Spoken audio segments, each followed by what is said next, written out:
రాతి గుళ్ళ దేవుళ్ళు చేసి పూజలు పోయి చేస్తున్నారు. రాతిలో దేవుడు ఉన్నాడా? ఉన్నాడా? వాళ్ళని సంతులు చెప్పి ఒక్క సంతు పేరు తీసుకొని నా ముందట ఏ సంతు చెప్పిండు రాజులలో దేవుడు ఉన్నాడని ఒక సంతు పేరు తీసుకొని నా ముందట చెప్పిండు ఎవరు? అరే శుక్రాజ్ మహారాజ్ కూడా అన్నాడు, దగ్గరత దేవతల్లి పట్టినట్టు అన్నాడు. పరమేశ్వరయ్య కూడా అన్నాడు, అరే నువ్వు తెలుసుకో పూజారి, దేవుడు గుడిలో మఠములో లేడు. నరసింహయ్య కూడా అన్నాడు, రాతి గుళ్ళ పూజ చేసేదాడు నీతి తప్పి నిజము మర్చిదాడు. అరే అందరూ మాట సత్యం ఉన్నది. మనం ఎటు సొమ్ము పెట్టినాం మనం? అది చెప్పి గురువులే చెప్తున్నా కానీ మన ధ్యానం ఉన్నదా? మన చూపు ఉన్నదా? లేదు. మరి అందుకే మనం దుఃఖాన్ని మోస్తున్నాం. వాళ్ళు చెప్పిన విధంగా మన ఆచరణ చేస్తే దుఃఖంకు పేరే లేదు. అది మొదటి అభ్యాసం. కానోళ్ళది వాడి పని, అయిన పని కాదు. గురువుకాయ ఒకడైతే పోయిండు, గురు పాదం పడుతున్నాడు, ఆయనకి ఆ మనసు పడుతుంది.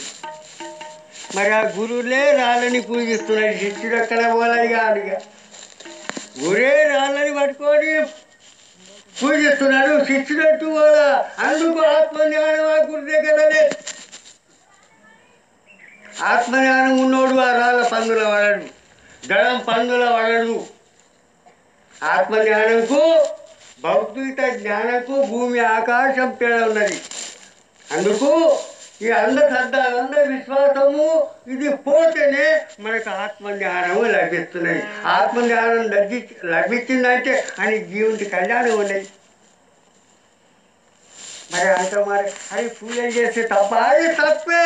కబీర్దాస్ మహారాజ్ ఏమంటున్నాడు, దేవుడు యాడున్నాడు ఆడను పూజ, దేవుడు లేని జాగాలో పూజ చేస్తున్నావు అంటే నీకు నరకం ఉన్నది.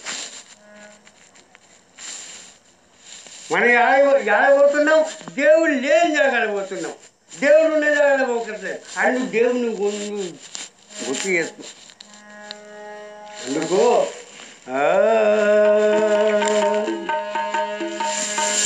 ఎంత గొప్పయున్నదిరా ఈ మానవ చేతు, ఎంత గొప్పయున్నదిరా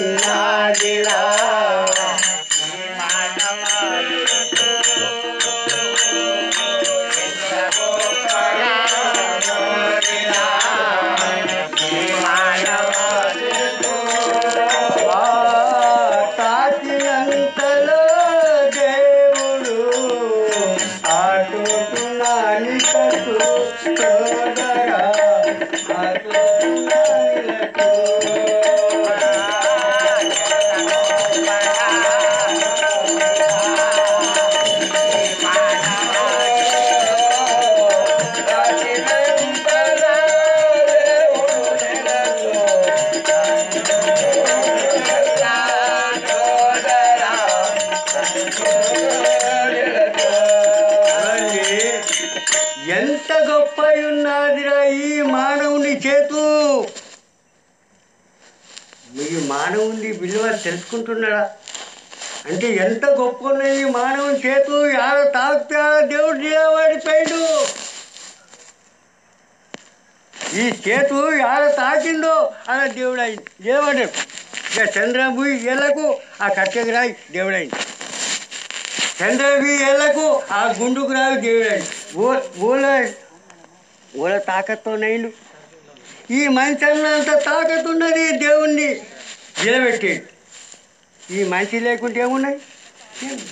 అందుకు మనిషిది విలువ తెలుసుకో. ఎంత గొప్ప ఉన్నది ఈ మానవుని చేతు. తాకినంతలో దేవుడు ఆ చోట నిలతు.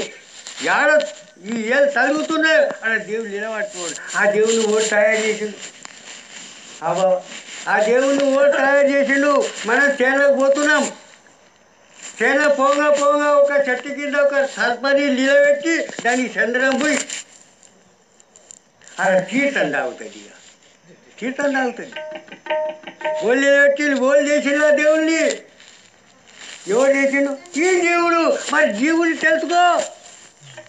అందుకు జీవుడు గొప్పనా దేవుడు గొప్పనా? అవు జీవుడు గొప్పనా దేవుడు గొప్ప జీవుడు గొప్పనా లేదా దేవుడు గొప్పనా జీవుడు గొప్పనా లేదా దేవుడు గొప్పనా జీవుడు గొప్పనా లేదా దేవుడు గొప్పనా జీవుడు లేచే దేవుడు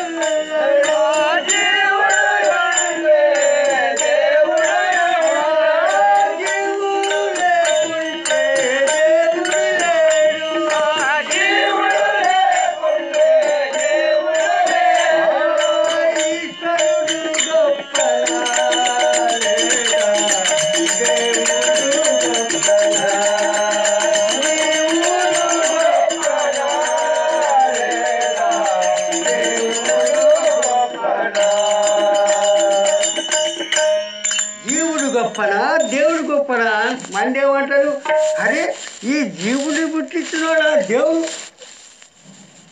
ఈ జీవుడు ఎంత గొప్ప అవుతాడు నేనంట దేవుణ్ణి పుట్టించినోడు ఈ జీవుడు ఇప్పుడు ఎట్లనే కథ లోకం అంటది అరే జీవుడిని పుట్టించినోడా దేవుడు నేనంట దేవుణ్ణి పుట్టించినోడు ఈ జీవుడు ఇక ఊళ్ళ మాట సత్యము మీరు విచారం చేసి ఈ జీవుడు ఉంటేనే అంత ఉన్నదిగా ఈ జీవుడు ఇప్పుడు చూడు మీరు ఇంటికాడికి వెళ్ళి ఇంటికి వచ్చింది ఓల భరోసా మీద వచ్చిండు జీవుని భరోసా మీద వచ్చిల్లా దేవుని భరోసా మీద వచ్చిల్లా ఆశన ఇప్పుడు ఆడికి వచ్చినావు సొంకి నుండి వచ్చినావు వీడికి నువ్వు దేవుని భరోసా మీద వచ్చినావా జీవుని భరోసా మీద వచ్చినా దేవుని చూసినా దేవుని నేను అరే